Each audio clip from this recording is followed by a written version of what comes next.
Coming today on Eagle Eyes on Tech, computers might be becoming a lot more expensive. Well, maybe not. We'll get into details as to why this price hike could be coming. It's unrelated, however, to Apple announcing M4 powered Macs. We'll get into that and the controversy they sparked. Twitch puts out a letter about politics, and Mr. Beast has successfully paid lawyers to declare that him and his entire outfit is innocent. All that and more comes today on Eagle Eyes on Tech.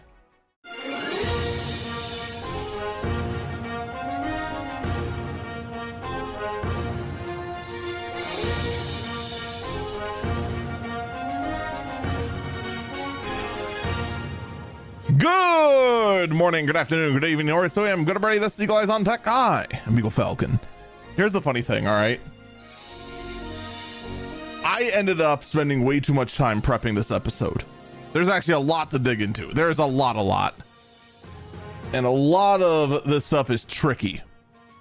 So I wasn't able to do this on Sunday like I normally do. Meant to do this Sunday evening. Things got in the way. I couldn't do it then either because of obligations I made earlier in the week. We're now doing this Monday, 9 hours after this podcast is supposed to launch. And the workday was so exhausting that I'm just like, oh, I really shouldn't do this episode. But I'm sitting on way too much stuff and I cannot put this off for a week. That is kind of like the importance of the stuff we have to talk about today, but we are going to start it off with some weaker stuff. All right. To kind of put in perspective of where this episode is going, which probably already had a half of you turn off this episode and just hit next, but hear me out. I do have some interesting stuff, but we'll skip through the lighter stuff very quickly. Microsoft wants $20. Microsoft says, if you can't go ahead and afford to upgrade to Windows 11, and afford a new PC that can run Windows 11, you should go ahead and pay up $30 a year to continue getting security updates for home users. I'll be blunt. No, I don't think I will. I'm not gonna lie. I don't care. Here, for me, here's the short and long of it. I have two perfectly working towers. They both function perfectly fine, and in fact have more performance than most modern desktops I could buy from a retail outlet. Windows 11 is an operating system that flips off power users, deletes essential components that we're used to, saying that they're old and outdated and you need to get with the times, old man, despite not having an answer for where those features are going. Getting rid of programs that aren't hurting anyone, such as the infinitely useful MS Paint and Paint 3D for that fact, which is less useful, but still useful. And instead trying to push actual spyware that you keep being forced to delay because your customer base doesn't want it. And you keep pushing out more and more AI features that I am now convinced there is no one that wants. I thought, maybe inside my little tech bubble, all of us that see what generative AI does don't want it. Maybe the actual public wants it. No. You know what the general public's, you know what the general public asks? You know what the general public that has no idea about any, you know what the technologically illiterate say? What is this AI garbage and how do I get it off my phone? How do I get this AI nonsense to shut up? How do I get these stupid pop-ups for this Gemini nonsense to go away? I now feel confident. This is no longer I know too much and therefore I don't like the feature. I do feel like this is starting to cross the threshold of, yeah, my original assumption is in fact correct. Nobody likes this except for the tech executives that are pushing it as hard as they can. So here's my counterpoint, Microsoft. No, I won't give you $60 a year to get security updates for my two Windows 10 PCs that can't upgrade to Windows 11 because you put an arbitrary limitation of a secure boot module, whatever the heck it is, whatever, no, trusted platform module. That's what it was. A trusted platform module 2.0 that no one has been able to figure out what the heck this module actually does for the operating system that makes it so essential. Nobody could still give me a solid answer on that. They just say like, oh, it just uses it. It's good for you. Yeah, I think what I'm just going to do is I'm just going to keep using Windows 10. I'm going to let it stay insecure until I have a good migration plan over to Linux. Because you know what? That operating system won't bend me over and shove things up my butt like Windows 11 is trying to do. I think I have somehow expressed my position without actually swearing, even though I really, really want to. So there, take that, censors. I actually don't think a single one of my episodes has actually come into a censorship problem. I'm also like overly cautious about that sort of thing. Like I go out of my way to try and keep things PG around here, despite the fact I really, really, really want to swear when it comes to this, because this is, I'm not gonna lie, this is offensive. Windows 11 still feels incomplete. I'm not gonna lie. And I'm not saying this is just like, oh, how do you know? You have 2 Windows 10 machines. You haven't experienced it. I've experienced it. I have a Windows 11 machine at work, and my laptop is a Windows 11 machine. I've worked with Windows 11. I don't like it. I tolerate it, but I don't like it. I just don't. Windows 11 could be better, and instead they'd rather inject AI into it, which has so far improved nothing. What else can I gripe about? Oh, how about YouTube? YouTube's always a fun one to gripe about. YouTube is testing having videos on the front page that don't show viewer counts. You know what's funny? A lot of people are going, but why? Why would you do this? This is stupid. Why would you do this? I know exactly why. And I'm sure if you think about it, you can also think about why. How many of you have looked on your front page, you see a video that kind of looks good, and it's about a topic you care about, and you're just like, you know what? I'd like that guy's opinion. And then you're about to click on it, and then you see what the view count is, realize it's only a couple hundred, and go, wait, maybe not. It's probably going to be a really bad hot take, and I don't want any part of that. I've caught myself doing that a couple of times. Here's the long and short of it. YouTube is looking for a way to promote smaller creators rather than the top 1% of YouTube, especially since the 1% of the 1% of YouTube is currently embroiled in scandal and is handling it about as well as a Magikarp handles living in the video game Pokemon. Yeah, it's not looking good for them. So they're trying to go ahead and say, you know, maybe we shouldn't have one giant whale of view generation, you know? Maybe we shouldn't. So promote the smaller ones, get a better cut, move on, etc., etc., etc. Now, here's what I'll say. I think the change is kind of silly. And I say this as someone who would absolutely 100% benefit from this kind of change, because my videos aren't the best that I put on YouTube. A lot of them are just my VODs, and then occasionally a talking head video that I wish I could put more editing into, but I never have the time to do it because I work full time. So like, I get why my view counts aren't great, but we'll have to wait and see how things go. Now, the interesting thing though is that YouTube is not, apparently, this was actually something I didn't notice, YouTube confirmed it is not testing this feature, but apparently this was something that happened when certain browser extensions were enabled.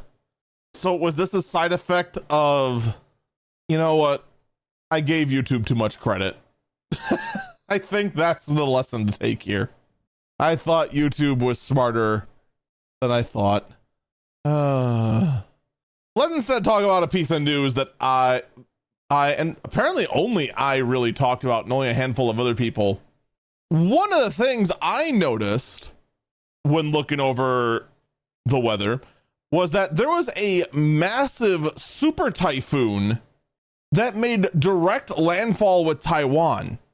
Now, eventually it did make landfall as just a regular typhoon, but it's still, to put in perspective, that was a category 3 hurricane that hit Taiwan. You know what's in Taiwan? There's a lot of things in Taiwan, but mostly is this small little itty bitty company you may or may not ever heard of called TSMC. Oh, what does TSMC do? They make chips. Like potato chips? No, like silicon chips. Like semiconductors. Like your CPUs for Apple and AMD.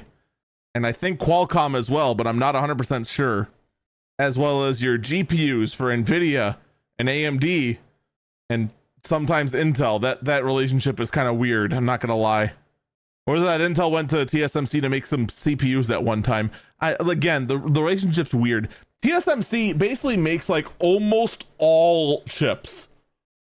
So Taiwan getting hit by a damaging typhoon, losing power for a couple of days, and then having to clean up the damage, that can put TSMC out for a couple of days. And you might think, well, what's the big deal? It's just a couple of days. They can make that up, right? Do you know what happened when TSMC shut down for 2 weeks because of a global pandemic? Do you know what happened? I know what happened. The price of all computer components shot up as the supply dried up across the board. This is what caused the chip shortage of 2020. TSMC shutting down for a couple of weeks. Now, this is not going to be a couple of weeks. I don't know how long it's going to take for Taiwan to recover from Typhoon Kongray. I don't even know if Kongray even hit TSMC. We don't know the damage out of there, mostly because they don't like to communicate that with anyone. But I'm telling you right now, if you notice that there's a bit of a shortage and all of a sudden GPUs and CPU prices kind of just go up a noticeable amount, this is probably why. I can do basic math. Now, how long is this going to last if this happens? It's hard to say. It's not going to be as bad as it was in 2020. I can almost assure that. But it is going to be something that definitely does affect, well, everyone. But again, this is assuming TSMC was even hit. I'll tell you what, though. The fact that Kongray was rapidly de-intensified and shrank before making landfall, because Kongray, a full day out before landfall, was big enough with a large enough eye that it was, with rain bands, the same size as Taiwan. It was a massive storm. Good thing it got shredded. We got a little lucky there. You know what else you're lucky for? That you're not a regular viewer of Instagram. Because it turns out on Instagram, if you're just trying to find that really funny video from a way back when, there's a good chance that the video quality was automatically crippled because Instagram just decided, you know what? I think that all video quality for unpopular videos should be garbage. That was a thing they admitted to. And here's what I gotta ask. Do you really have that much video, Instagram? Really? Really? I mean, I get it. I understand. I can see why you do it, but really? Really? Okay, if you insist. By the way, this isn't something that's just like we just assume it's happening. No. It is admitted by Meta that yes, this is happening. Specifically by Adam Mosseri, who is the executive that leads Instagram and Threads. Also, in a related story, I just remembered that Threads exists. Admit it. You forgot too. I'm just saying, we have more faith in Blue Sky than we do Threads. That's just all there is to it. No matter how hard Meta tries, we're not going to join the world's messiest ampersand. Let's shift over to some hardware news real quick. AMD has confirmed that RDNA 4 GPUs will be launching in early 2025. You know what that also probably means? It also means that most likely NVIDIA GPUs are going to be launching early 2025. If you had any doubts that the NVIDIA GPUs weren't going to come until were not going to come in early 2025, I want to remind you, we only have 2 months left. Pretty sure NVIDIA is just going to wait until CES, like every rumor has suggested. RDNA 4 promises that's going to have significantly higher ray tracing performance as well as new AI capacities. Well, one of those two things I'm excited for. Can you guess which one it is? Go on, guess. It'll be fun. Which one of the, what do you think I'm more excited for? Unknown AI capabilities or significantly higher ray tracing performance that could put NVIDIA in its place? Yeah, if you said that my favorite feature was the fact that the GPU is going to be a diamond, you're correct. That is my favorite part. In all seriousness, no, this is fine. I honestly, as terrible as it sounds, I actually welcome the AI features on the AMD GPUs, only because I want to see how they measure up to NVIDIA, and I'd love to see NVIDIA punched in the face business-wise when it comes to their AI-based monopoly, because right now that is what they have on the AI side of things. They have a de facto monopoly, and quite frankly, I'm sick of it. And I'm willing to bet that anyone who looks at the GPU market is also sick of it. It's awful. Nobody likes this. Get out of here. But it is what it is. In other news as well from AMD, there is a new GPU coming out. It is going to be the 9800X3D. This is going to be a response coming out very soon to Intel releasing potatoes. Yeah. So this chip actually is going to be out very soon. The Ryzen 9800X3D. This is going to be the latest and greatest in gaming CPU performance. I'm not going to lie. You don't need to buy it. You really don't. Yeah, it's going to be the latest and greatest, but I expect this thing performance-wise to beat out the 7800 X3D by like 5 or 10%. That's it. That's all I expect. I don't expect this to be like some sort of massive leap forward, just because the Ryzen 9000 architecture was not a massive leap forward. This new gen of CPUs from AMD and Intel, like, it's hard for me as a guy who tries to live frugally when it comes to computers, but also has the mind of an enthusiast that wants more and more power, that would love to have a Threadripper powered system, something that's just way over the top and stupid. But even that side of my brain, the enthusiast, the desire to have the best of the best, even that's looking at this and going, you know what? It's not worth it. It really isn't this time. Maybe this will maybe this will blow me away. Maybe there's something very impressive here, but I doubt it. I honestly actually do doubt it. We're going to take our first break here. I know it's a little early. Wait a minute, actually. How much time do we have? 4 minutes. You know what, let's get this last one. We'll get this last one. Intel CEO Gelsinger promises that Lunar Lake having integrated RAM will not happen again. I'm not gonna lie. I remember reading an article that said this was a rumor that one of the upcoming Intel's chips was gonna have integrated RAM. And then the chip was such a meh that I forgot all about the integrated RAM, because everyone's focus was on the performance rather than, oh, you can't have RAM on this chip. It's integrated. You can't have DIMMs. It's integrated. Any laptop you get with this, you have to plan the RAM ahead of time like you're some sucker over at Apple, because the RAM is integrated. Yeah, it turned out that it wasn't that much better. It just wasn't. The integrated RAM was just, eh. The performance was a bit better, but not enough to justify anything. And all it did was just make it harder to skew things out. It turned out the Apple approach actually was a really dumb idea. Now we're going to go ahead and take our first break. When we come back, I want to talk about Apple. Apple announced a whole lot of stuff, and there's a whole lot to digest with it. Don't go anywhere. We'll be back.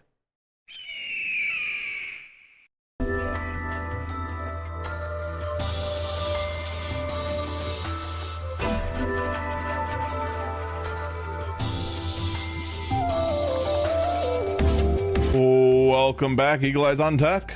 I'm Eagle Falcon. All right, let's get into the Apple news, because we actually do have quite a bit of Apple news. So Apple, instead of doing a full keynote, they instead just decided to trickle out and tease a whole bunch of news.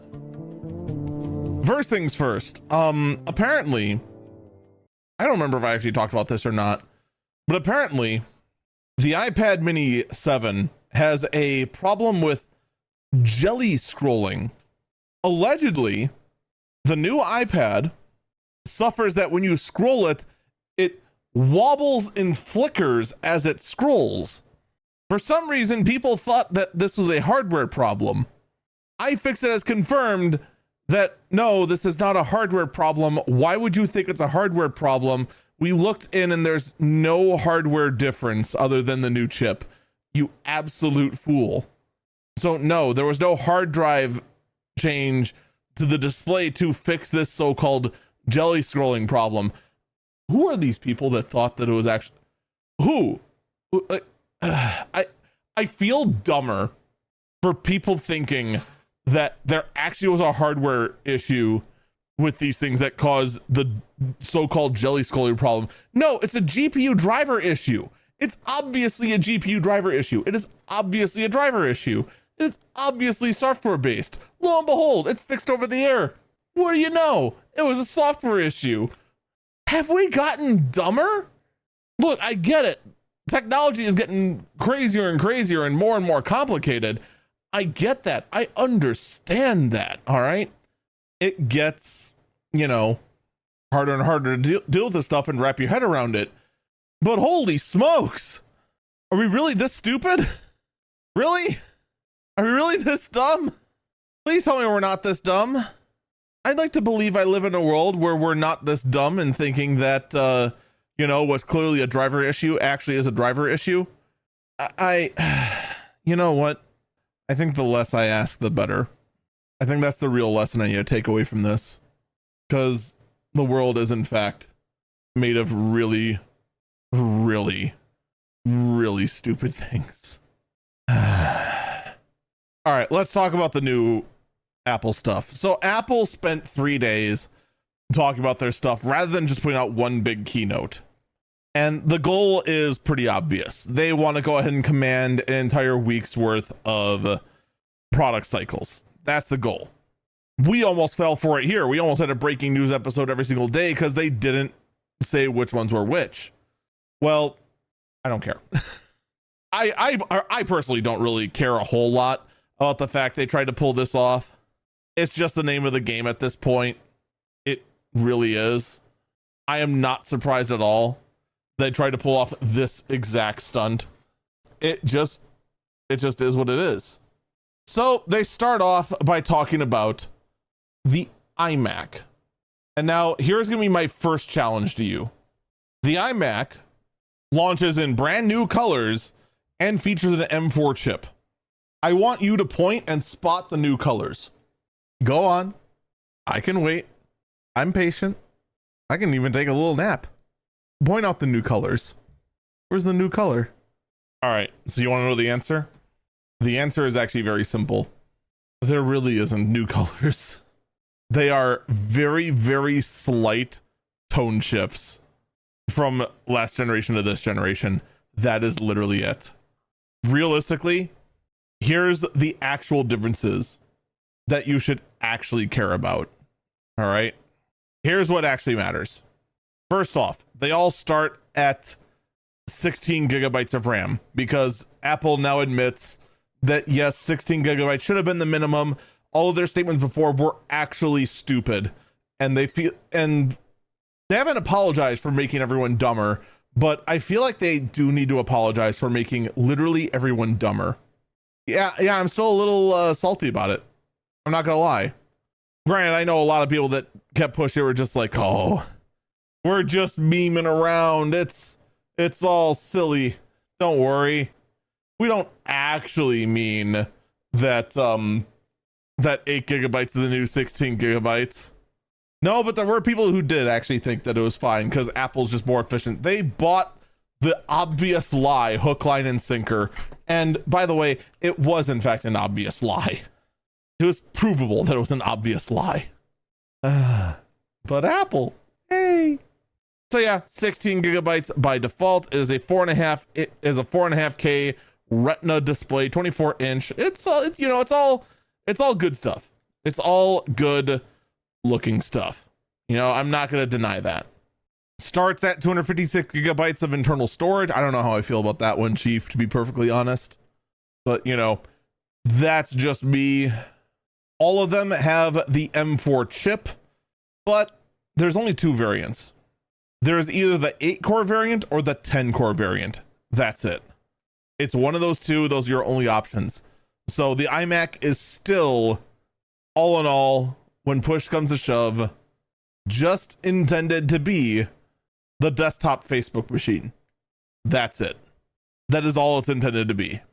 No more, no less. That's it. The end. And you know what? That's honestly fine. I mean, for what they are, let's be perfectly honest. Nobody's gonna get one of these colorful things and think, oh my God, I am gonna edit so many videos with this thing. If you do think that, no, bad. You do that outside. Bad dog.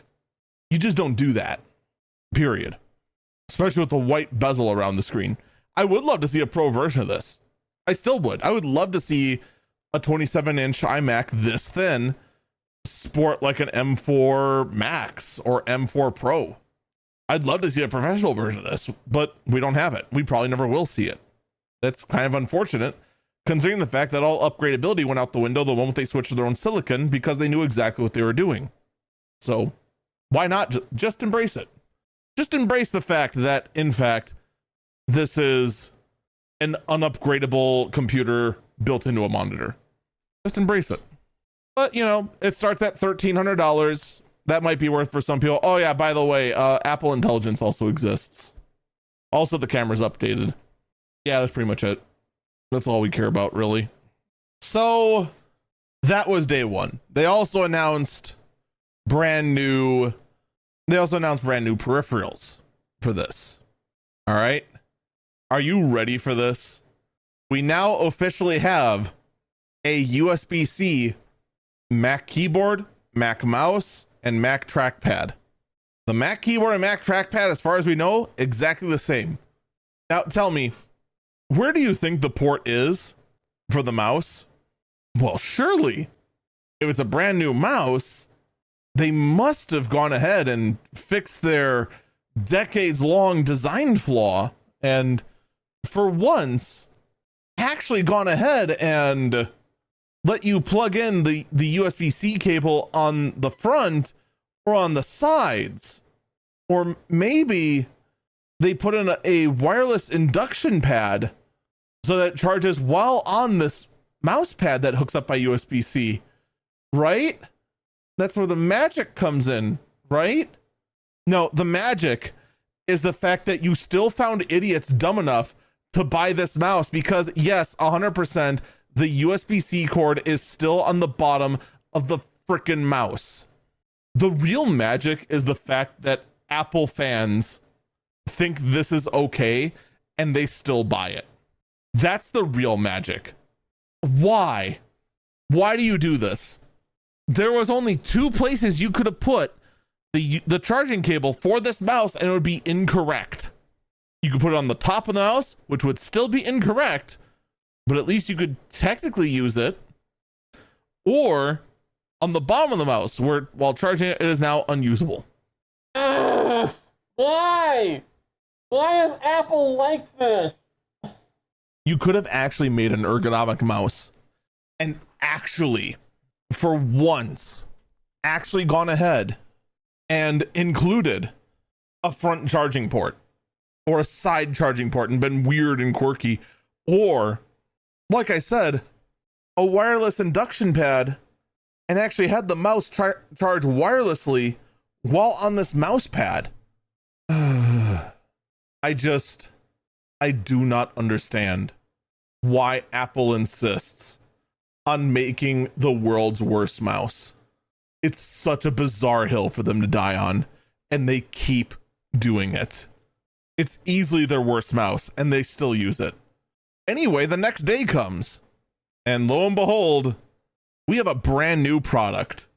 We have the Mac Mini.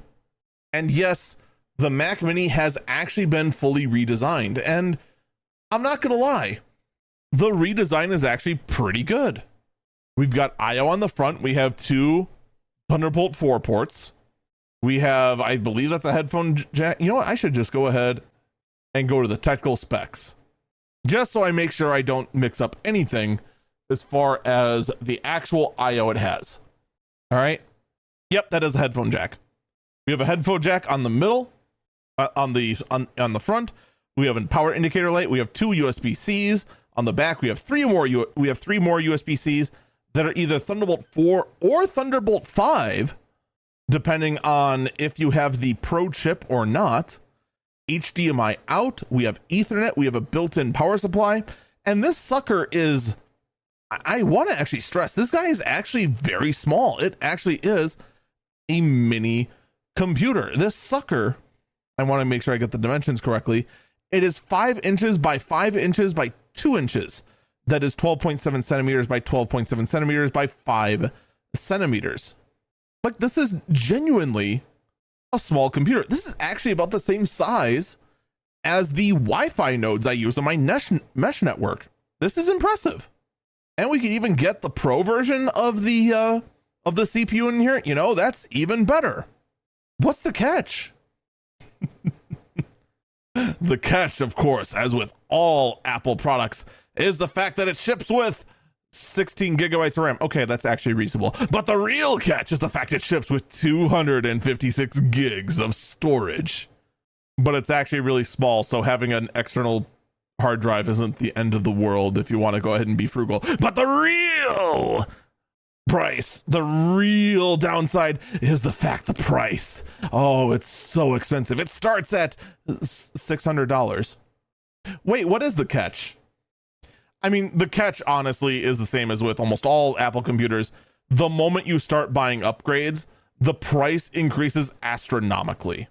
The base price is a nice, attractive $600, but the moment you try getting more storage to get out of that 256 range, or get more RAM, or get that M4 Pro chip, you're all the way up to $1,400, which is still not terrible. But let me tell you something. They made one very strange design choice, all right? A very, very strange one. And you know what that is? What was missing when I went over the I/O? We have USB-C ports, we have HDMI, we have Ethernet, we have power, we have a headphone jack. How do you turn it on? Did you catch that? The power button is under the computer at the far back corner behind the little tower. They put the power button in the most inconvenient spot possible for the sake of minimalism. Of course. Like, here's the wild thing, right? For us PC guys, this is our only gripe. This is all we can gripe on, because everything else looks good. Decent specs, decent starting price, decent size. Everything looks great. But you made the most dumbfounded, boneheaded, idiotic, dumb decision I've ever seen for the power button. This started a tech war. on Twitter, and Apple users defended this, which, by the way, poor decision. You shouldn't defend this. You just go, yeah, that's kind of stupid, but I can live with it. It's fine.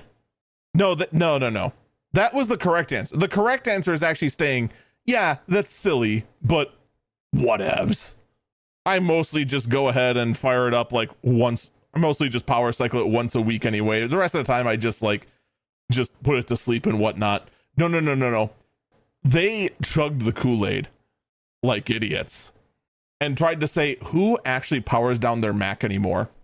Who the heck ever is dumb enough to actually go ahead and ever power down or power up their Mac? No, we're just putting it in and out of sleep mode constantly.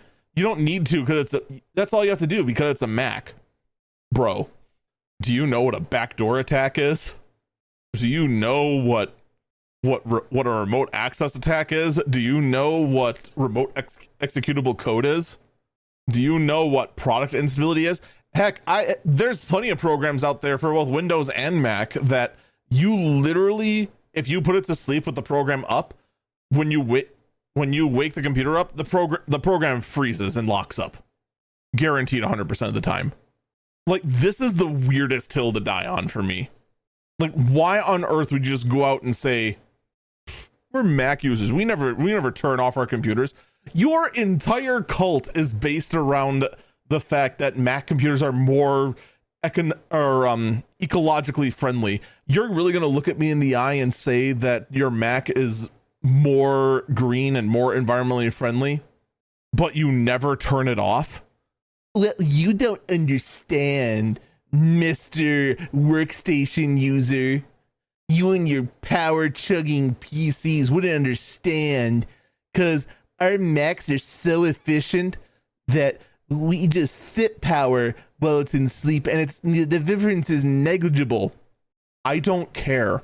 You instantly lose the argument about being environmentally friendly when my workstation, when not in use, consumes 0 watts, and your desktop or laptop consumes more than 0 watts when you're not using it. You automatically lose. I am consuming significantly less power because I went ahead and did this crazy thing called turn the computer off and decided that, yeah, that's better for the longevity of the computer. And I'm not vulnerable to remote executable code. And I'm not worried about, accident. I actually had one guy, and this is a wild thing to defend with. He had other good points. But one he said that's just like, we don't care because we have plenty of other security devices, including Find My, that'll protect us from remote executable code. Bro, Find My is remote executable code. You cannot tell me that a program like Find My that literally gives you, the user, the ability to remotely shut off and delete data off your device remotely cannot be turned against you. You literally have a data bomb built into your Mac via software, and you're going to look at me in the eye and say that will never be turned against you? What are you, a cartoon villain? But no. Because you see, I'm not just any PC guy, right? I am a PC guy, I admit that. But I am willing to have an open mind. And I have the biggest galaxy brain thought ever, because I can fix this computer. You want to know how to fix this computer? You want to know how to have it run better, more efficiently, and be able to have easy access to the power button so that you don't have to worry about running it constantly and can actually properly shut it down like a normal computer? You can do all of this and spend $0 extra. Get extra performance, extra cooling, extra efficiency, all by using one easy trick. You operate the Mac upside down. Have this bottom base facing up. That's all you got to do. The power button is now easily accessible because it's now right on top where it should be. The vents are no longer obstructed by the table that the thing is resting on. The ports are not altered in any way, shape, or form because they work upside down or otherwise. That's all you got to do. Just turn the Mac upside down. That's it. You don't want to scratch the aluminum? Fine, put a towel down.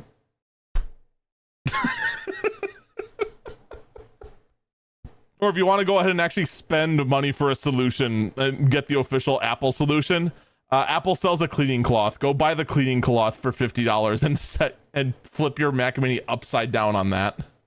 See? I am an open-minded PC user. I am willing to give solutions to the Mac users, even if the solution is really, really silly, but it is also technically correct. I fixed it. I have solved Mac Mini. Take that. So yeah, that was day 2. Now let's go to day 3. Day 3 was the MacBook Pro. And for the most part, there really wasn't much that changed. The only thing that really changed is the fact that we now have an M4 Pro, and M4 Max. M4 just starts at 10 cores, 10 CPU cores, 10 GPU cores. M4 Max goes all the way up to 16 CPU cores and 40 GPU cores. What does that mean for performance? Nobody knows. What does this mean for price? It means it goes all the way up to $4,000. But it starts at $1,600. So it just is what it is. I mean, honestly, it's hard to judge these until we actually know what the performance is of these Macs. Until we know, all we can do is just assume it's just like, yep, that fast. That might be good. Nothing else really changed other than the fact they start at 16 gigabytes of RAM, and they start at 256 gigabytes of storage and go all the way up to, I don't know, some huge number of storage. What does the 4001 have for storage normally?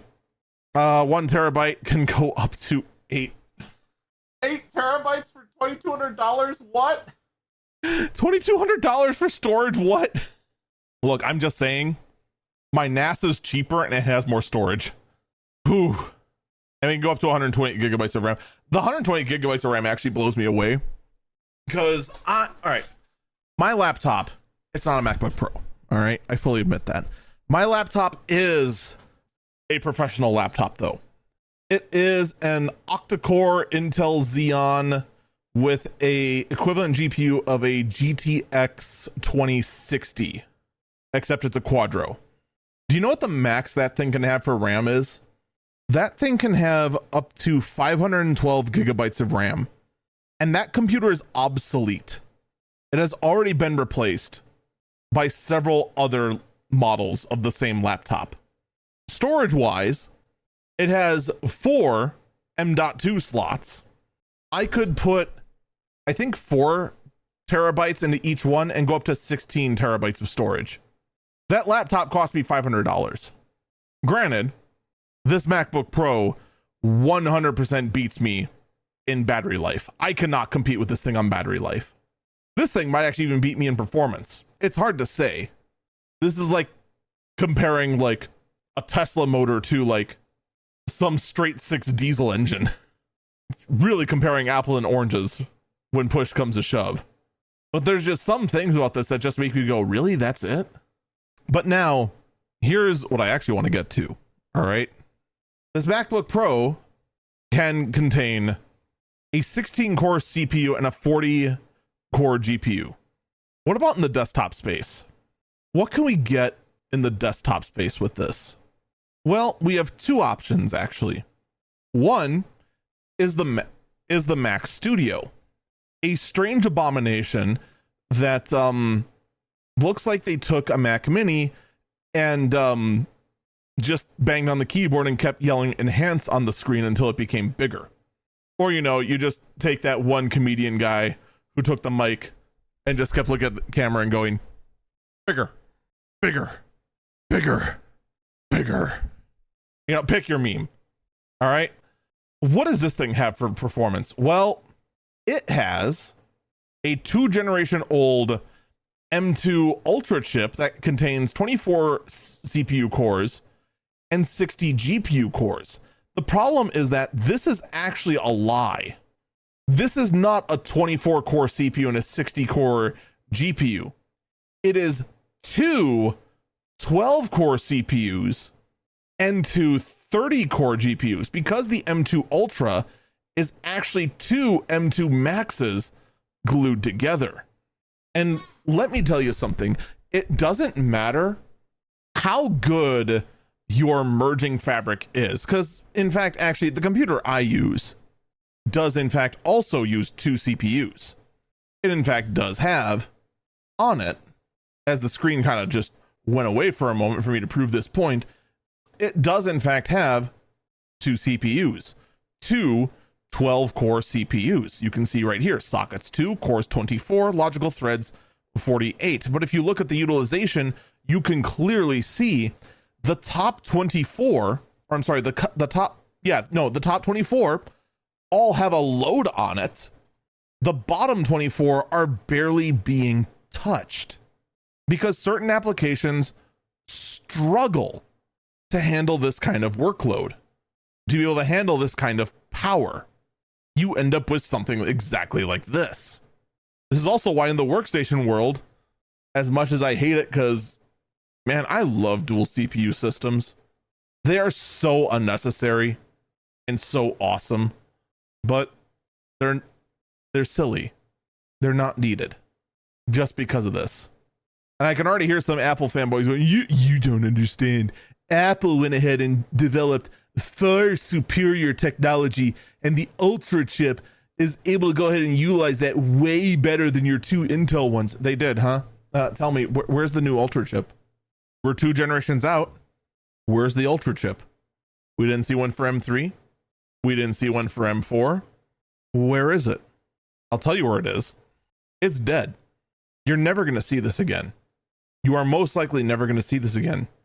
They did this once, realized the performance was not that great, and then axed it. It's the same reason why, if we go to the Mac Pro, that too is also sitting on the exact same M2 Ultra for $7,000. Whew. I'll just tell you this right now. I'll be surprised if we see an M4 Ultra or an M5 Ultra. I don't think that's going to happen.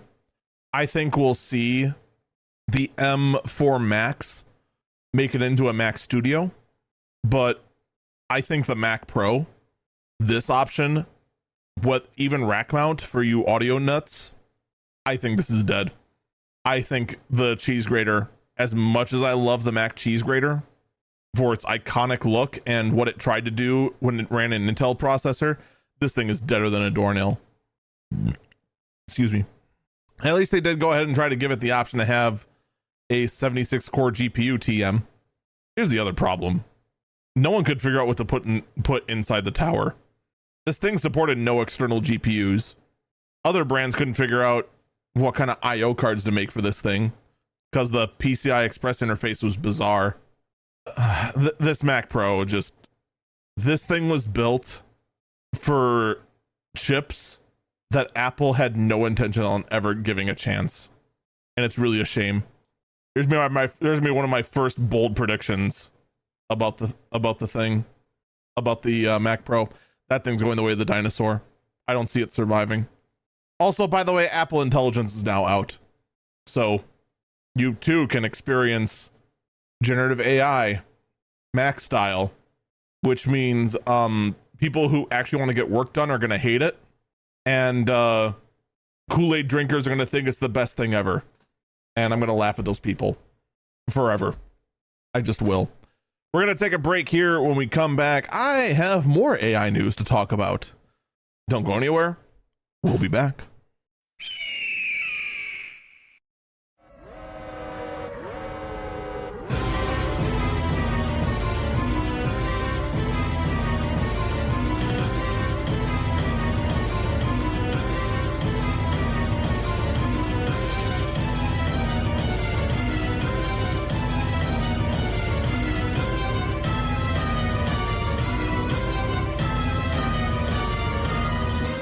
Oh, welcome back, Eagle Eyes on Tech. I'm Eagle Falcon. You know, I gotta say, AI is clearly the best thing that ever happened to us.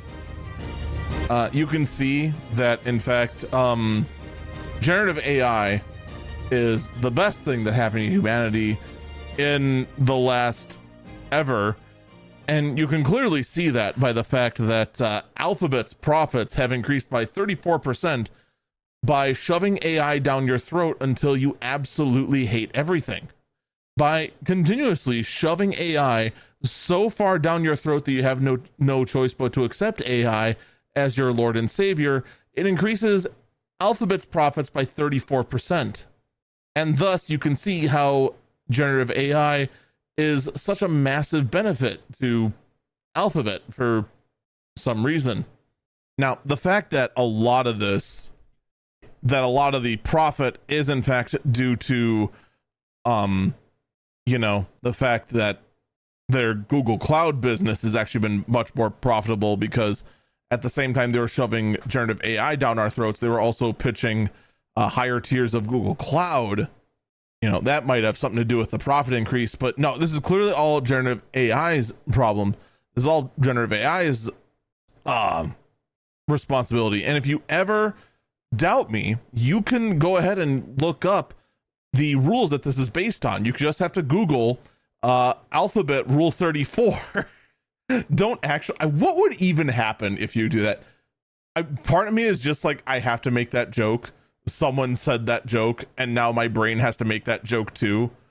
Before I saw it, it's just like, I can make a joke of it. No, I'm better than that. And then someone else in chat is like, I do that now. I have to do that now. Yeah, I mean, neat.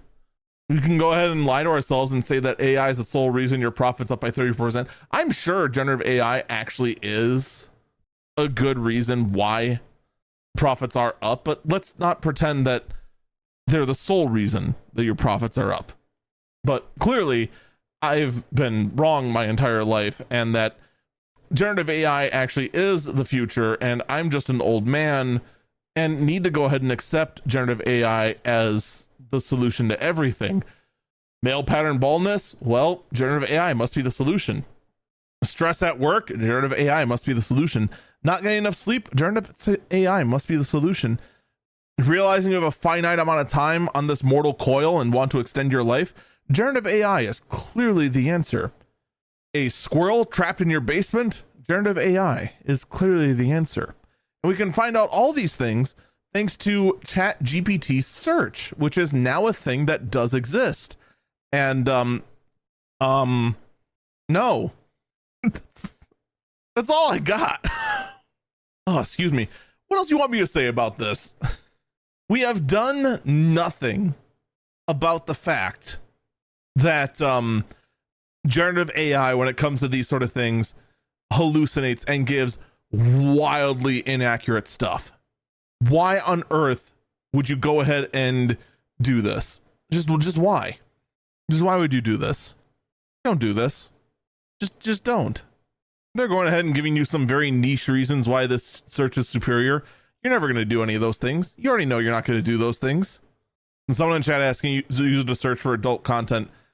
You are going to use it to search for pornographic material, and you are going to somehow end up at the Vatican. I base this on absolutely nothing other than the fact I've seen the weird stuff that happens when AI hallucinates, and the fact that they haven't addressed this realistically in a meaningful capacity, and all they've done is reduce the chance of it happening. Here's the thing. Generative AI, to me, is about getting that failure rate below 5%.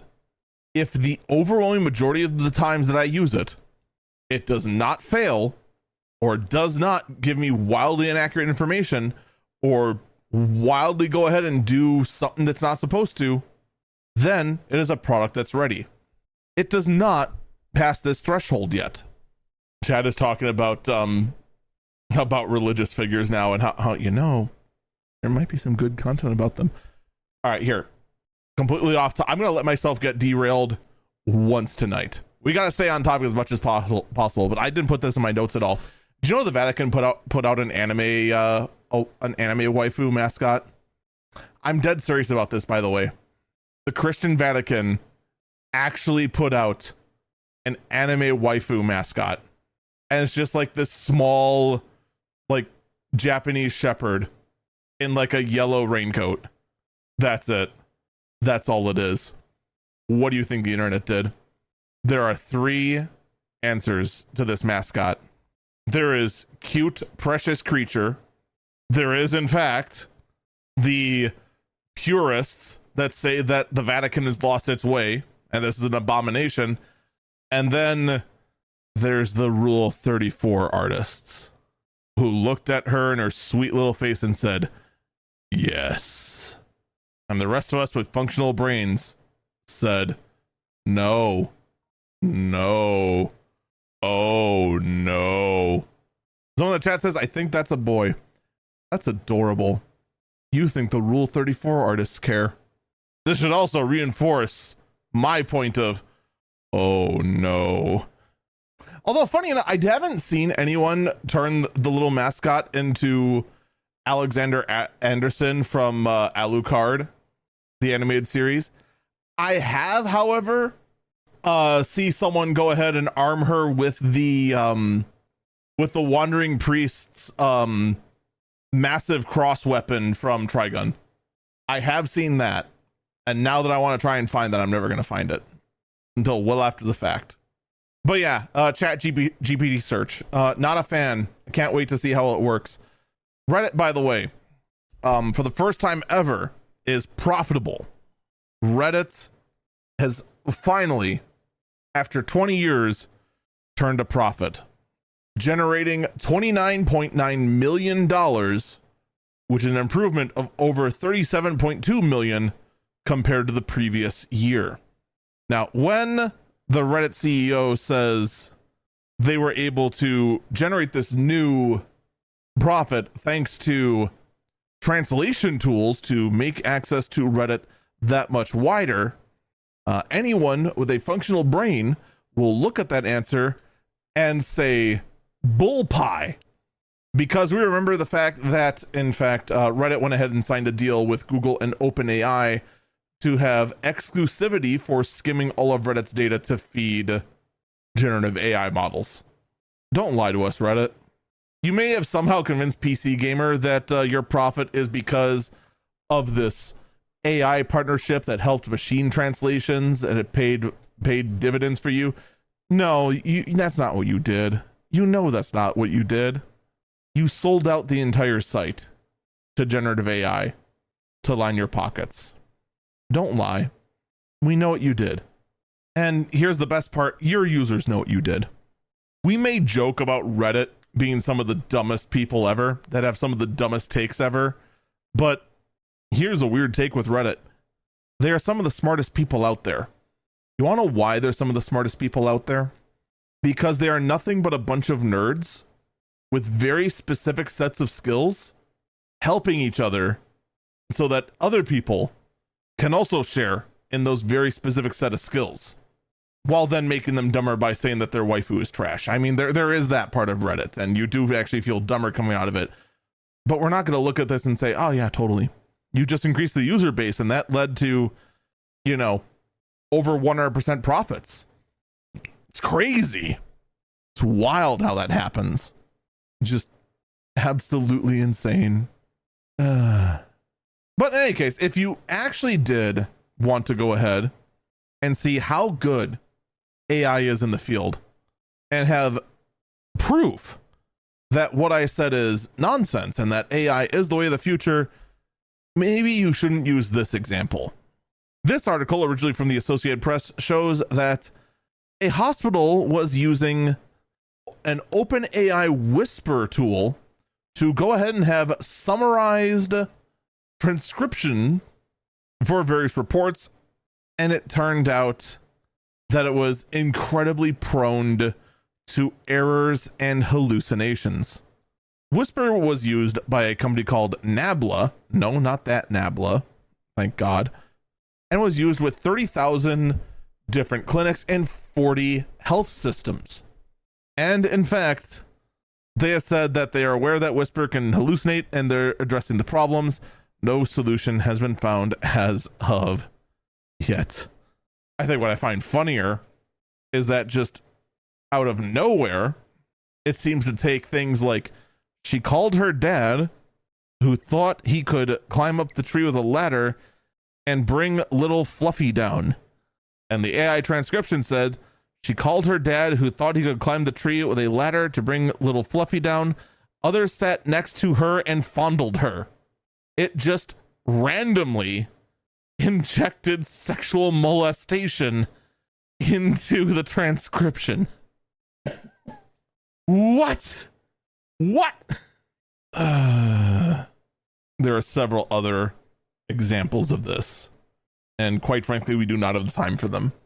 If you ever want to know why I don't trust generative AI, why I don't recommend anyone use generative AI, this is exactly why. When push comes to shove, you need to have a very low failure rate. And if it ends up failing too much and you have to keep checking it because you don't trust it, what is the point? What can we do? What can we do? Well, clearly the answer is play Minecraft. Descartes has gone ahead and actually created an all-in AI engine of Minecraft. And it works all within AI. There's definitely some jank because, of course, you know, there's no actual code. It's just the AI taking your inputs and just estimating about what should happen. And it gets pretty close. There's a couple of times, though, with AI Minecraft that it just absolutely loses its mind. And it actually went ahead and ended up being called AI Dementia. I'm sorry, Dementia Minecraft, where you could go ahead, post up just a handful of little posts, and then turn around, and all of a sudden there's an entire city that you didn't build. Yeah, it's generative AI, my friends. It's entertaining. I could say for sure it is entertaining. No one is ever going to look at this and say that's not hilarious. Someone asked, what about Doom? I want to say someone ran Doom in AI already. Oh, yep, a couple months ago. We probably actually even talked about it. Apparently back on August 29th was when AI Doom first came out. And so, good chance we talked about it first. Speaking of video games, let's give a moment of silence for one game and its amazing comeback. Concord was a game that launched, had opinions about itself, was then shut down, and then, my God, it looked like it was going to beat the odds. We saw files being updated, people were working on it. There's hope. Concord might come back. Well, if you can't tell from my tonage, no, it's never coming back. Sony has killed the studio. There is no chance Concord is coming back. At least not with these devs at the helm.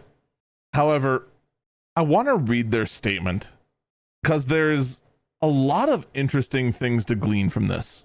All right. The statement goes as follows. Firewalk is signing off one last time. Firewalk began with the idea of bringing the joy of multiplayer to a larger audience, along with the way we assembled an incredible team who were able to navigate growing a new startup into a team during a global pandemic. Firewalk was founded in 2018 and was very small for its couple of years, only entering full production in 2022. Let me interject. Honestly, this might come off as a hot take. Growing a video game studio during the global pandemic might be the easiest thing to do.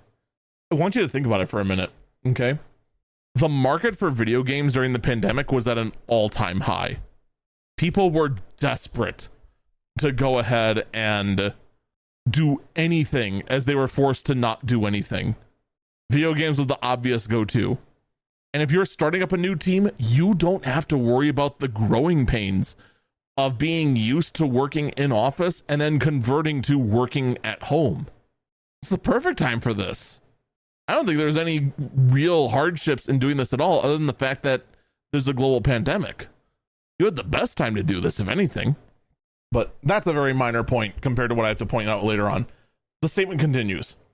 Build a new customized next generation FPS engine in Unreal 4, then 5, delivering top tier gameplay feel, beautiful worlds, and a performant 60 FPS technical experience on a stable and scalable back end on PS5 and PC to hundreds of thousands of players in our beta. Let me interject. You did not have hundreds of thousands of players in your beta.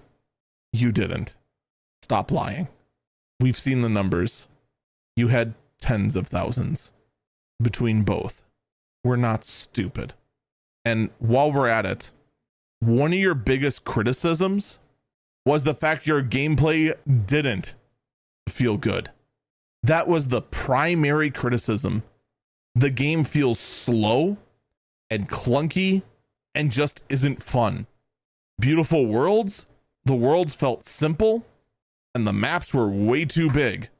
Combined with the clunky gameplay made for terrible gaming experiences. Even on your way out, you can't even acknowledge your own shortcomings. You want to know why you failed? This is exactly why. You should be able to go ahead, listen to criticism, look at what's going on and go, you know what? Yeah, we can improve there. And then go ahead and do it. That's how the best in this industry get there. Their statement continues. Manage an acquisition/integration while readying technical and preliminary tests. Let me interject. They are, of course, speaking of being acquired by Sony, which, The statement continues. Ultimately ship and deliver a great FPS experience to players, even if it landed much more narrowly than hoped against a heavily consolidated market. Let me interject. It is not a consolidated market. A consolidated market implies that there's not a whole lot in there, and everyone has shifted over to 2 games in the hero shooter genre and is touching nothing else. Valorant is the top dog. There's no mistaking that, but there is also Overwatch. There is also Deadlock. There is, in fact, also Team Fortress 2. That is, in fact, still out there. There are, in fact, tons upon tons upon tons of hero shooters out there. You're not going into a consolidated market. You are going into a heavily saturated market. You can't even get your own terms right. And once again, you have to try and glaze yourself by saying that it's a great FPS experience. It wasn't. That was the primary complaint. The primary complaint was that the game was lacking. But no, we have to go ahead and focus way too much on, well, some features didn't land well, but also a whole bunch of people just kept calling us a woke game.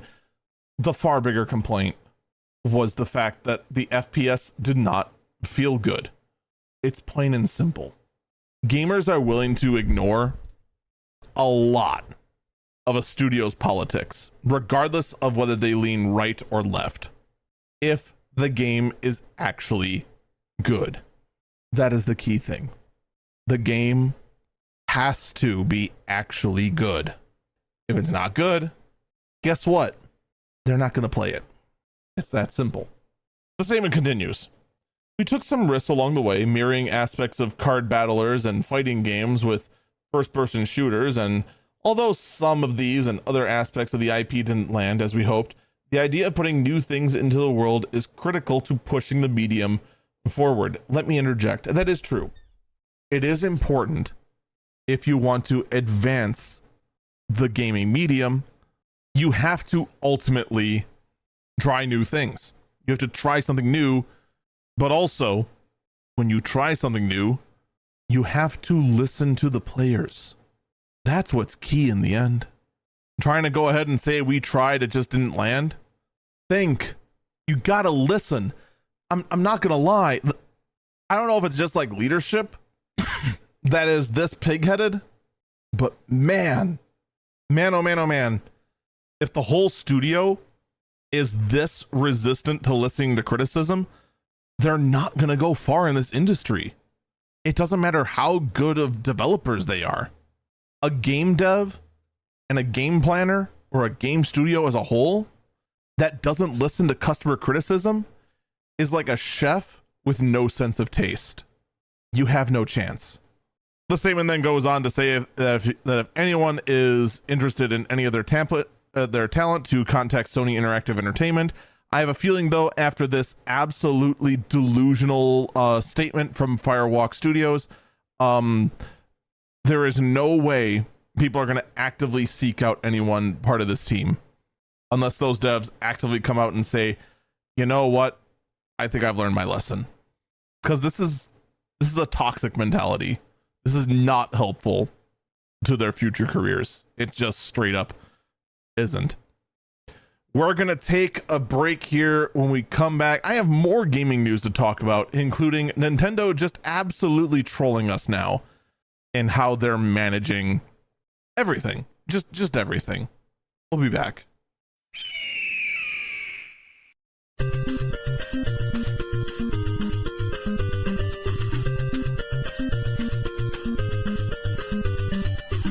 Welcome back, Eagle Eyes on Tech. I'm Eagle Falcon. There have been more and more games lately that have been taking away their Linux support, and I'm not gonna lie, as someone who is looking to get out of Windows and into Linux for moving forward, because Windows continues to just flip me off, I'm not a fan. I'm not. This time it is Apex Legends, which honestly does not affect me at all. I could care less. But the fact that this is yet another growing trend of more and more games deciding, you know what, we're just not going to bother anymore with the Steam Deck or with Linux in general. The big reason is that, well, it's about anti-cheat on Linux. According to EA, in our efforts to combat cheating in Apex, we've identified Linux OS as being a path for a variety of impactful exploits and cheats. As a result, we've decided to block Linux OS to access to the game, writes EA in a blog post explaining the decision. Here's my counterpoint. Have you considered your anti-cheat is garbage? Or are you just going to assume, oh, well, it's Linux that's the problem, thus clearly that's the issue? What if the exploit was spoofing that? What if they were spoofing that they were on a Linux to go ahead and get around the anti-cheat? What if, you used a proper anti-cheat that actually was mostly Linux compatible? This is the thing, right? Like right now, there's more of these games that want to try and ditch support for Linux, the Steam Deck as a whole, just because, well, we can't have our kernel level anti-cheat, but their kernel level anti-cheat can very easily be broken while also being a way in for other malicious attacks. Remember how earlier I was saying that the argument for the Mac Mini being secure because of Find My was stupid? Because it is remote accessible tool, because it is by default a remote accessible tool that has that has very good access to many components of the operating system. What do you think your kernel level anti-cheat does? Yeah, you need an anti-cheat. I do agree with that. But here's the thing. Welcome to the world of anti-cheats. Instead of just saying block Linux, you should instead look and see what the exploit is and then find a way to block that. And if the company you're working with that's developing the anti-cheat doesn't want to do that, you find a different one, because clearly the anti-cheat you are working with doesn't want to do their job. You are being lazy, and it is disappointing. And I don't even care about Apex Legends. I really don't. The game can fail for all I care. Also, I just realized I never mentioned Apex Legends when we were talking about hero shooters that saturate the market. With that also said, one thing that's not helping is the fact that Steam now does require, I wasn't sure if I talked about this last week or if it was this week, does now require all games that use any kernel level anti-cheat software to list the fact they use kernel level anti-cheat. This is all because Denuvo, one of the kernel level anti-cheats out there that's actually terrible, you shouldn't be using Denuvo, decided that they would just automatically flag and ban any Linux user, despite the fact that, they could just work with Linux and actually work properly. There is a version of Denuvo that even works with Linux. And instead they just recommend their customer just drop Linux support instead of, you know, run their tool correctly. What a novel concept that is. Someone in chat says apparently that Elon Musk is ranked 19 in Diablo 4 in the season 6 pit leaderboards. Here's my statement on that. All right. I don't care. That's neat and all, but it's hard for me to be excited about Diablo when it has a massive amount of problems. And it's hard for me to be excited about Elon playing games when he has an aluminum framed stainless steel truck out there that snaps in two when it hauls close to its payload. Not over its payload, close to its payload. It's hard for me to feel glad for the guy who refuses to go ahead and actually operate his companies like an actual adult and actually go ahead and actually address problems, and instead rather go, no, we don't have an HR department, we don't have a PR department, we don't need to talk to you at all, enjoy your trucks that snap in two. So I mean, until those things are addressed and he goes ahead and accomplishes this in Diablo 4, then I might say congratulations. But until then, he looks childish. Probably not the answer you were expecting, but Elon's not exactly high on my list of people I respect right now. I also don't respect Nintendo either, because Nintendo, while telling everyone to go pound sand, decided to launch Nintendo Music, an iOS and Android app for streaming Nintendo tracks exclusively for Nintendo Switch online members only. This is all just so you have an excuse to go ahead and copyright strike every single instance of Nintendo Music on YouTube, isn't it? Like, I don't want to go ahead and assume the worst. I really don't. But how do I look at this? After Nintendo going out, shutting down every emulation project out there, going ahead and going out of their way to stomp out any form of video game preservation, says that they're doing stuff by offering temporary methods of gaining access to their old games, while also at the same time utilizing the same technology they spurn, but then say, here, have a music app. By the way, my personal favorite is still, apparently, at the Nintendo Museum of older stuff, if you go ahead and disconnect the controllers, the boxes they're using to emulate the games actually go out of their way. Actually, I shouldn't say go out of the way, but you can audibly hear the Windows USB device disconnected sound. You jerks go out of your way to say emulating Nintendo games on Windows is piracy. Period. Full stop. You try to go out of your way to ruin everyone's lives to go ahead and play games better than your hardware plays it because you went ahead and put out an inferior product, and then you have the balls to do the exact same, and your response is to launch a music app. In other news, by the way, video game preservationists lost. The US Copyright Office said that they won't let libraries lend games for study over the internet, and went on to say that, in fact, video game preservationists cannot go ahead and use emulation to hold on to games. It has to be done through hardware. Appeals currently are in the works. It's not looking good. This is a major loss for video game preservation. It's disappointing. It really is. There's no other way to say it. I'm disappointed. You should be too. F minus. Let's shift gears. Let's talk about Mr. Beast, who has only good things to say. Mr. Beast has gone ahead and actually hired a lawyer to investigate Mr. Beast LLC for wrongdoing. The letter is so official, it even says via email on it, which is how you know it is official. Right. This opens up and says the following. It says that, as you know, in July 2024, Mr. Beast LLC engaged Quinn Emanuel, whatever that is, and Sullivan LLP to conduct an internal investigation into specific allegations made publicly incidents report internally, and issues raised by employees in interviews, including with respect to current and former company personnel and the company's workplace environment and culture.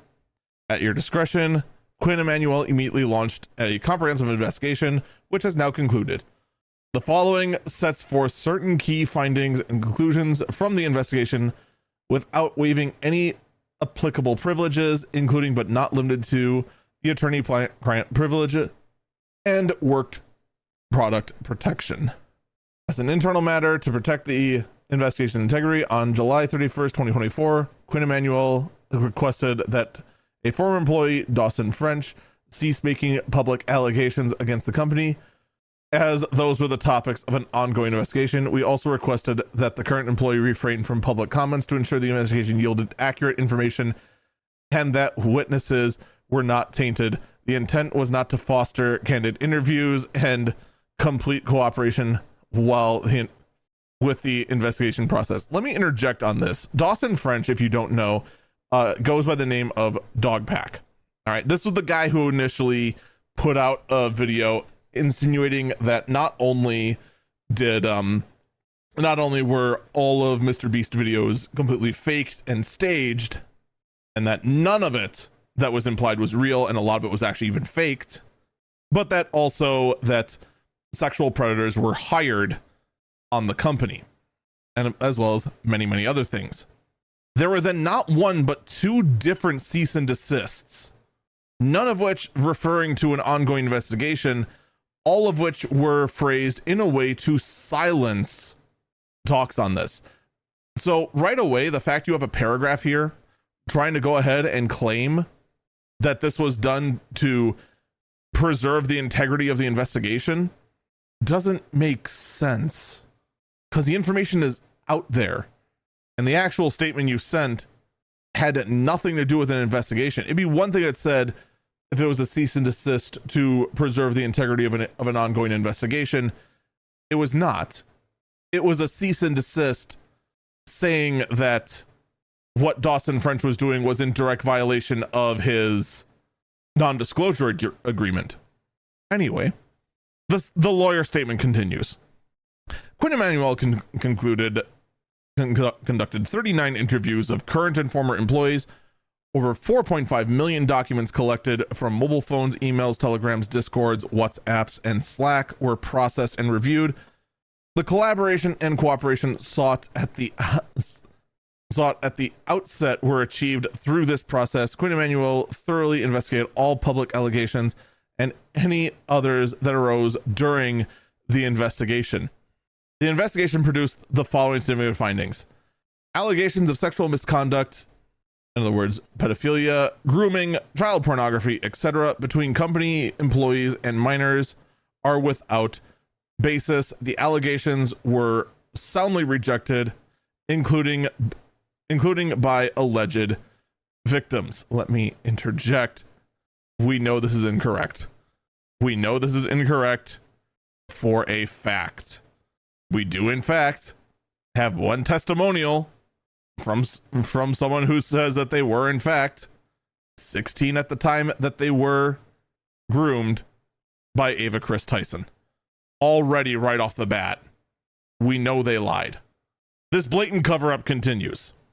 Allegations of the company knowingly employing individuals with proclivities or histories towards illegal or questionably legal conduct are similarly without basis. Hereto, the allegations were uniformly rejected. Let me interject. We also know this is incorrect. The brother of Delaware confirmed that, in fact, Delaware was hired. Delaware is a registered sex offender.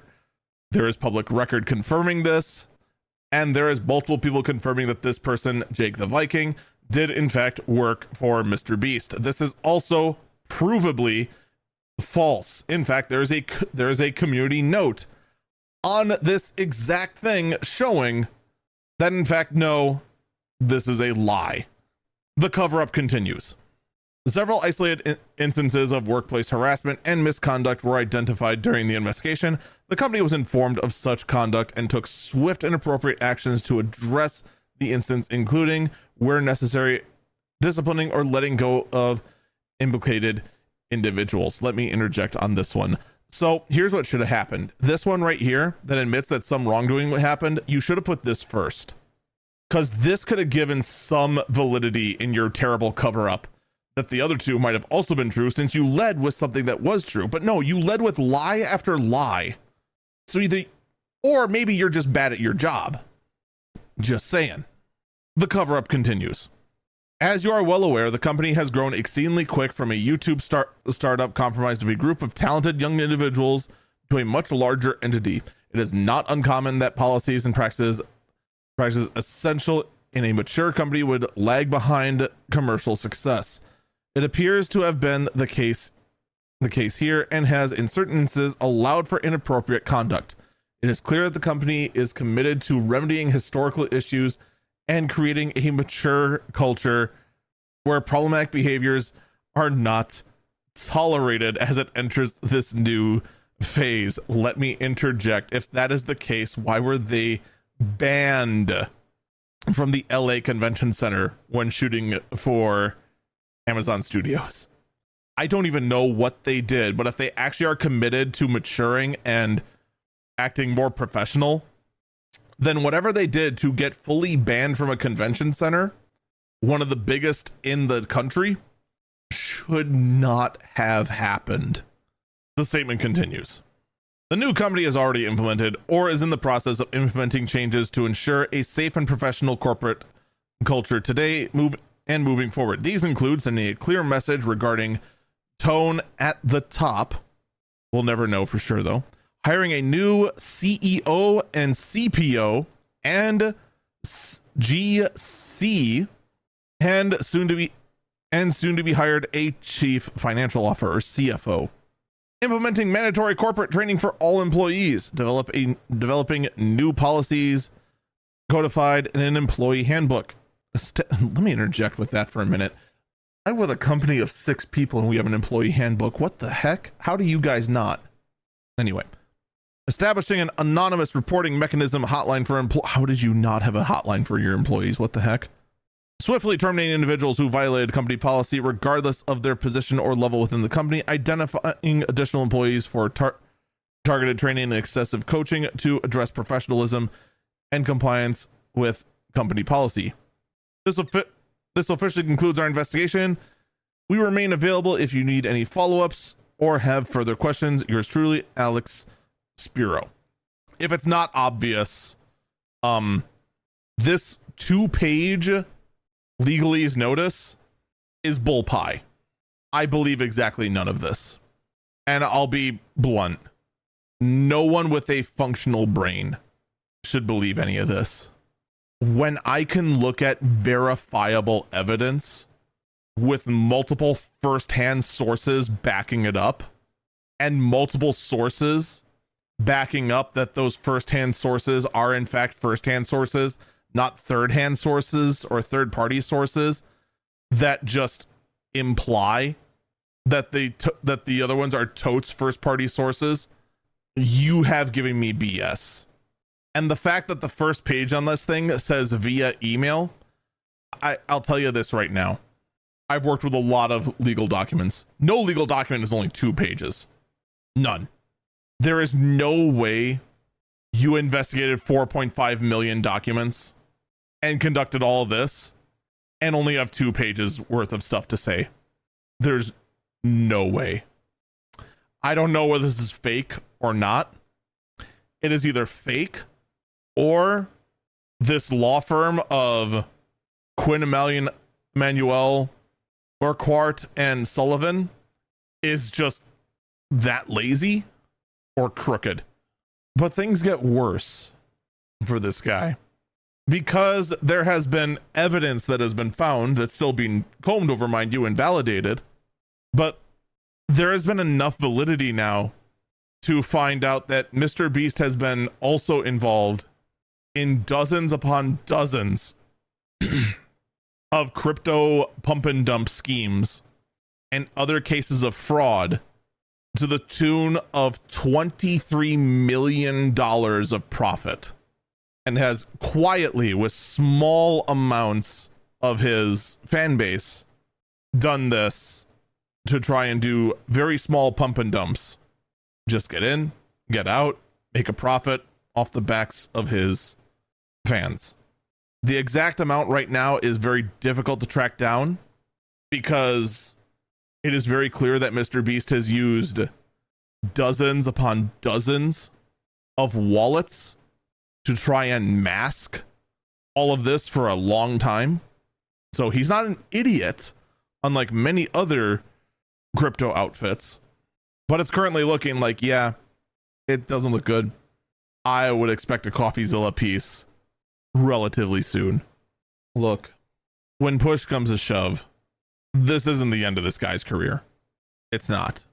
Because there is a massive wall between people that want to actually find this information and people who actually actively seek out his fake crap of videos and just be like, oh, pretty. But holy cow, the more and more layers you take off this guy, the more and more this guy, who really did not all that long ago seem like he was on the up and up, really did just turn out that him and his entire crew are just awful. I'm not gonna lie, it's kind of sad. It really is. We're gonna take hopefully our last break here because we're getting close to when I wanted to close up shop. When we come back, I want to talk about Twitch. Oh yeah, this is gonna be good. We want to talk about Twitch and their latest in content policy changes.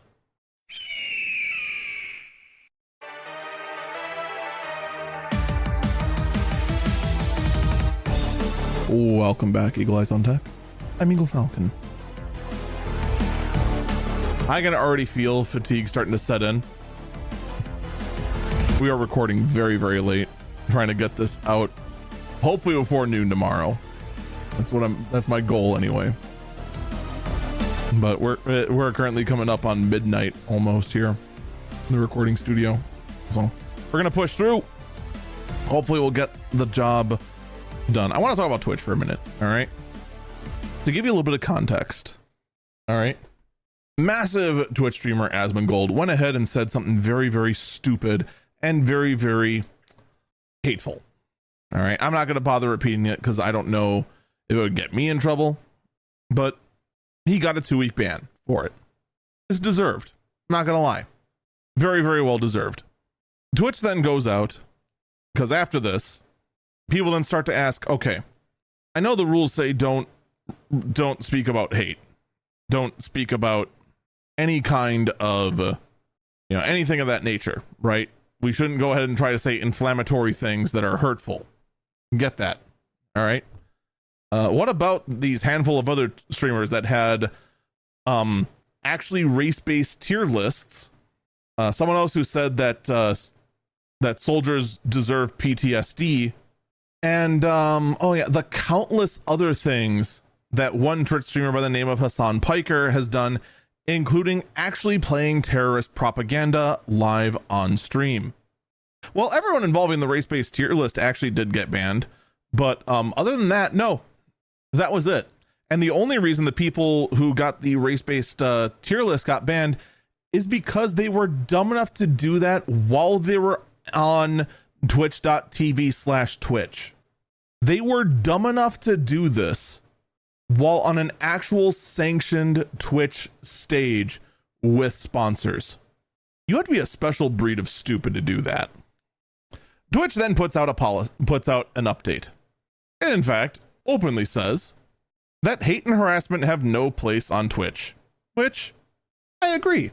It doesn't. From Dan Clancy to the Twitch community. Over the past few weeks, we have seen members of the community voice concerns about how we handle potentially harmful content. There is no place on Twitch for racism, hatred. I want to emphasize that. No place for racism or hatred or harassment of any kind, including anti-Semitism or Islamophobia. As our community has grown, we have endeavored to build community guidelines that prohibits these. Twitch is and always will be about belonging. Each day, people come together on our service to build communities around shared interests to express themselves for authenticity. For this to be possible, we work to ensure that our community is a safe place. Our community guidelines are foundational. I'm sorry, I can't help but laugh at the fact that our community guidelines are foundational. Do you have any idea how often the community guidelines bend and flex? No, seriously. Read the community guidelines as though you were a lawyer, and then come back to me and tell me if you can drink on stream or not. I'm serious. The community guidelines do not state that. They are not clear. They are as clear as mud on that. They have the community guidelines have had to be like reclarified, and reclarified. And every single time we end up finding more and more areas that they are so not clear it's not even funny. This PR statement continues. Our community guidelines are foundational, and when we find content that breaks those rules, we take immediate enforcement action. I want to highlight that too. I wish I actually had a tool that let me just highlight things. Immediate enforcement action, racism. There's no place on Twitch for racism or hatred. I just want to enforce that right there. This will always be the case. Let's highlight that too.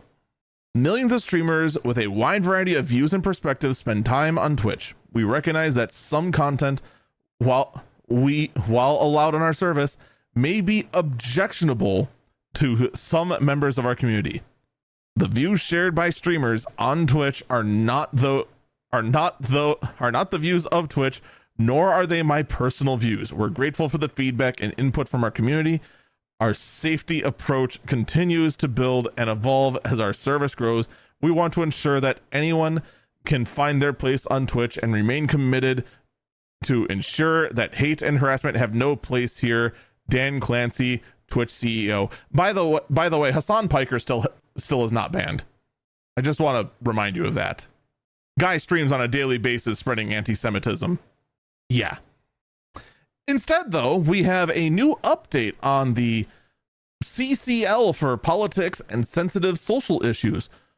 CCL, if you don't know, which I didn't until I read it just now, is their content classification labels. Today we're adding a new category to our content classification labels, CCLs, focused on political and debated issues. Content classification labels are built and designated to allow viewers to make more informed choices on what to watch, such as if you're going ahead and streaming as a bludish YouTuber, to go ahead and actually put on may contain sexual content. I'm just saying that could save a lot of you. You should probably actually do that. Just saying. At least then you could throw that back at the people who say that there is no favoritism.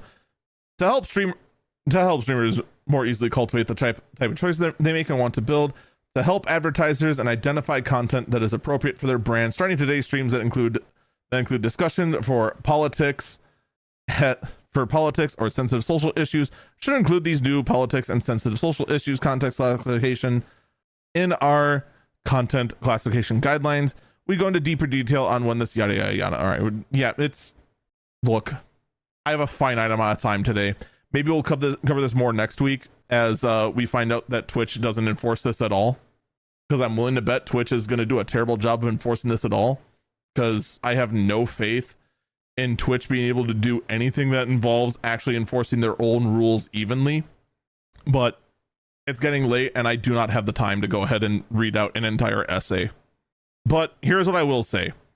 For those who are unsure about how bad this kind of double standard is, like, it was one thing for the double standard to exist between virtual avatars with revealing clothing and softcore porn models that are in the flesh in a kiddie pool promoting their OnlyFans, which is also against the rules, and one gets banned, the other doesn't. Guess which one does? Like, there's that favoritism. That's already bad. This whole thing's on a whole new level.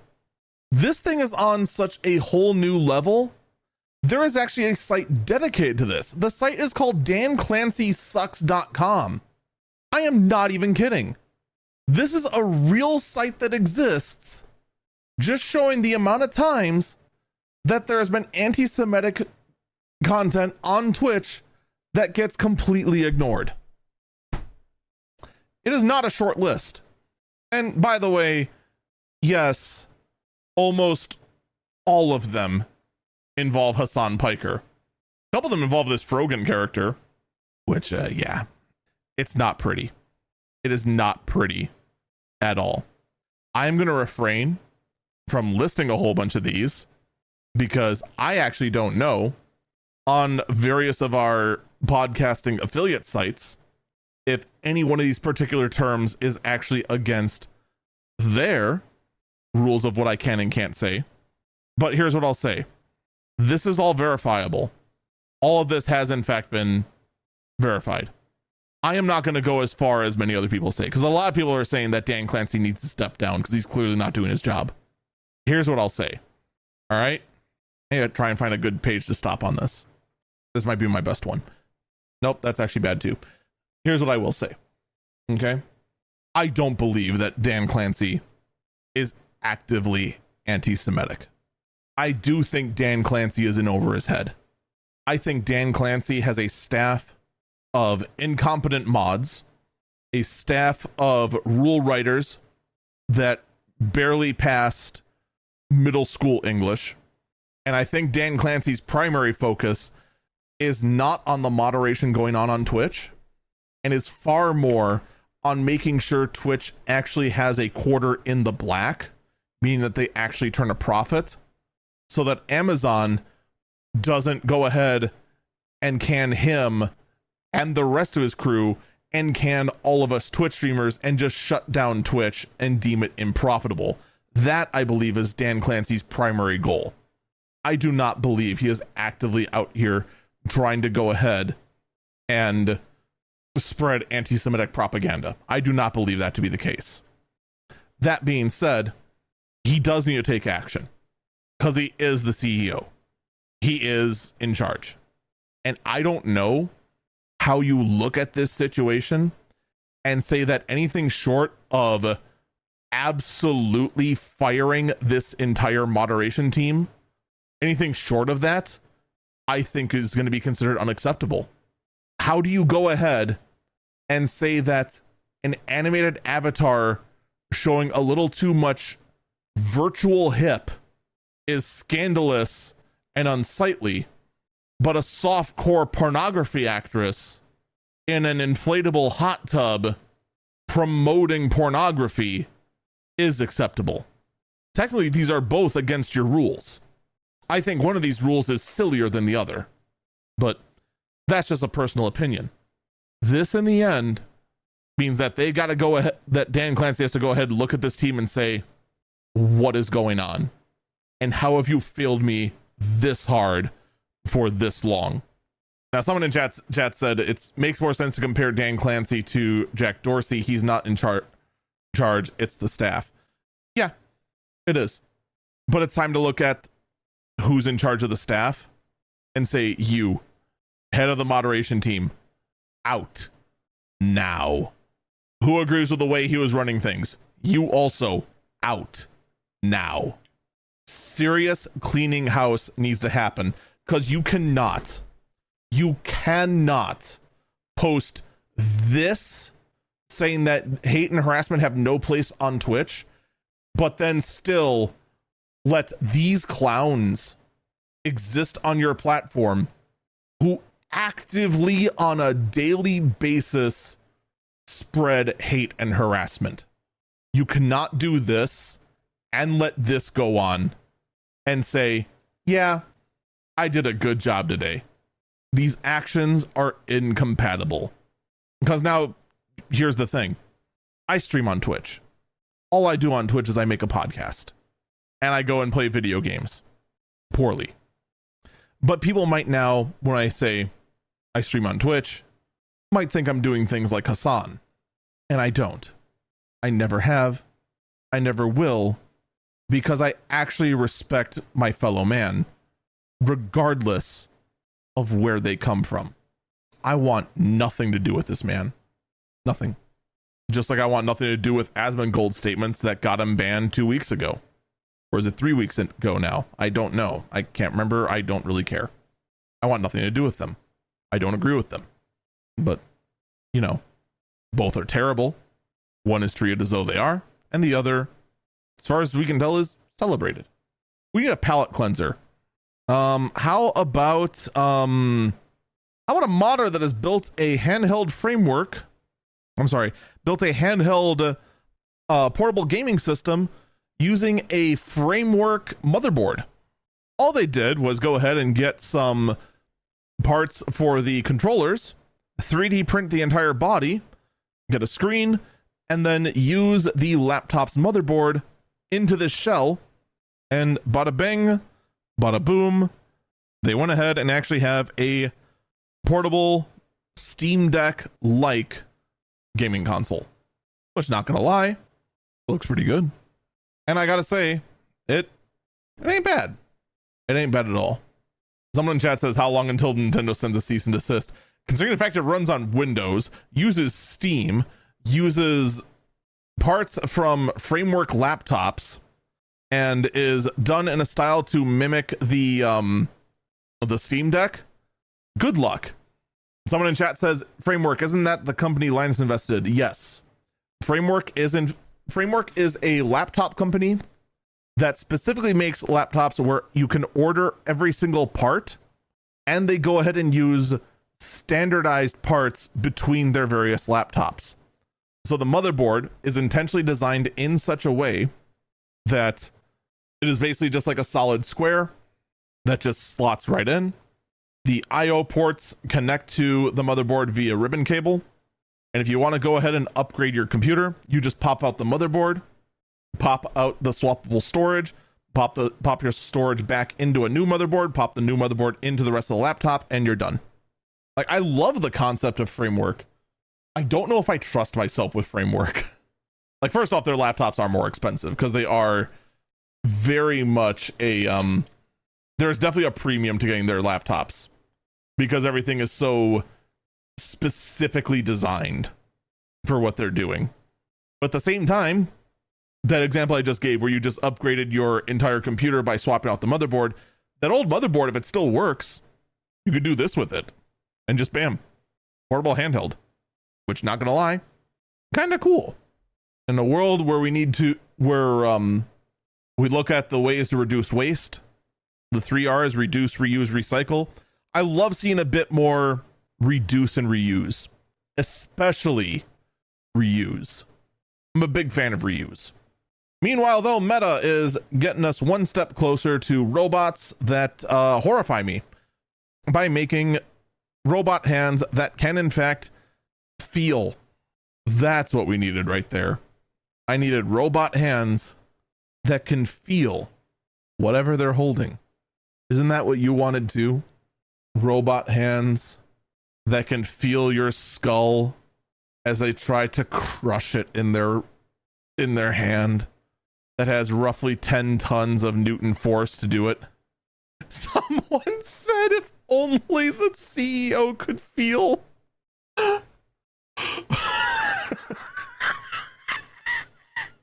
That's how I know it's way too late. Because I would normally let something that stupid just slide and then just not address it at all. At least I would try to, and then probably fail. Someone else that actually said it'd be an interesting prosthetic idea. That would be interesting if you actually could use it as a prosthetic. So I will say, though, this might be the most interesting thing Meta has done, considering usually what they do is just leak my Facebook information out every week. In other news, Nintendo's about to sue someone. You know how I know Nintendo's about to sue someone? Nintendo's about to sue someone for one main reason. Someone took their weird alarm clock that no one asked for and got it to run Doom.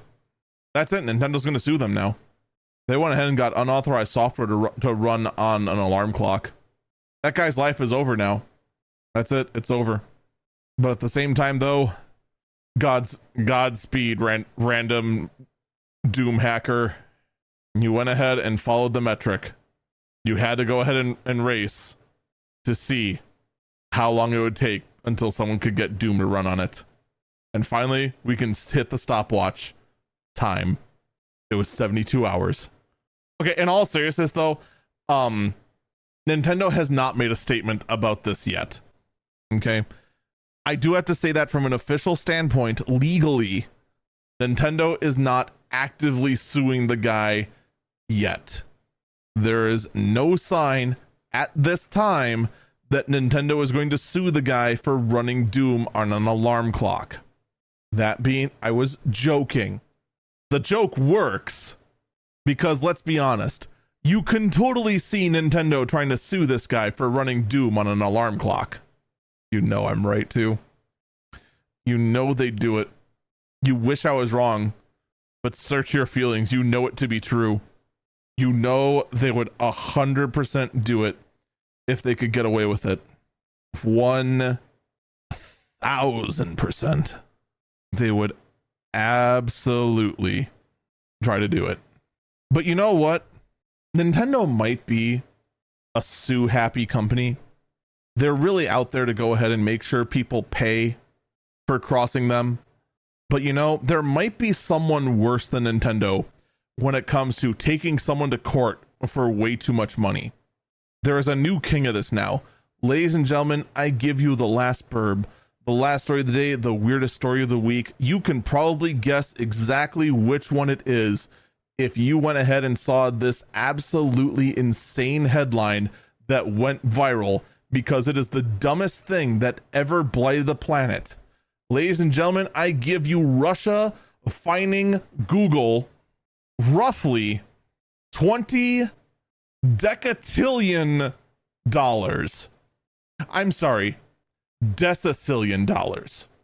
If your brain glazed over how much that is, and you don't have the video version up over on Spotify, that is a 2 followed by 1, 2, 3, 4, 5, 6, 7, 8, 9, 10, 11, 12, 13, 14, 15, 16, 17, 18, 19, 20, 21, 22, 23, 24, 25, 26, 27, 28, 29, 30, 31, 32, 33, 34. That is a 2 followed by 34 zeros. The way Russia came to this number was that it was a fine of 100,000 rubles per day, with the total fine doubling every week owing to compound interest. All because Google refuses to reinstate YouTube for Russia. YouTube decided to cut YouTube services to, or Google decided to cut YouTube services to Russia after Russia went ahead and was an aggressor in a war. But here's the thing, right? 20 decillion is such a colossally huge number. Like, some people are comparing it to the number of atoms in the existing universe or other things like that. I can't validate that. I can't validate how high this number is. Here's what I can tell you.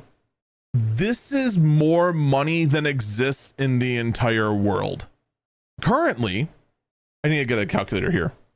I actually need to get a calculator. That is how insane this is. All right. How many zeros did I say this was? 3, 6, 9, 12, 15, 18, 21, 24, 27, 34. So 2, 1, 2, 3, 4, 5, 6, 7, 8, 9, 10, 11, 12, 13, 14, 15, 16, 17, 18, 19, 20. I can't even get it on my calculator. I need to get a spreadsheet. All right, we actually don't need a very big spreadsheet. I just need something that can actually handle the digits we're about to shove in this thing. So 20 decillion. And we're going to take this little number here. We're going to take 100 trillion, 100,000, million, billion, trillion. I had to like think about that. Make sure I'm actually doing this correct. 1,000, million, billion, trillion. Okay. That is correct. Then we're going to go ahead and take our big number, divide it by our small number. I don't know what that gave me. These numbers are so colossal, I can't even tell. The point was, whatever the heck I was trying to do, I've now lost my point. But the point was that $100 trillion is the estimated GDP of the world. 100 trillion is approximately the entire Earth's value. And I can't even tell you. Actually, wait, yes, I can tell you. That is 100,000 million, billion, trillion, quadrillion. The number that Putin is, or that Russia is trying to find Google, is 200 septillion times more than the value of the Earth, assuming my 12:30 a.m. math is correct, which I'm not gonna lie, there is a chance it is not. I'm just gonna tell you this right now. I don't think Google's paying. Someone in chat says they think it's more quintillion. You know what? You wanna know how much it actually is? It's stupid. That is how much it actually is. Folks, that is gonna do it for this episode of Eagle Eyes on Tech. Thank you so much for listening, and I do encourage you to check out my other works, twitch.tv/EagleFalcon and youtube.com/EagleFalcon. I'll take this moment to apologize for not having shorts up this week. As we were getting ready to render, we found out there's a version incompatibility because our the version we normally use got an update. I took it and then didn't realize it made our render server incompatible, so we had to fix that. Take care, and hopefully we'll see you next time. Bye-bye.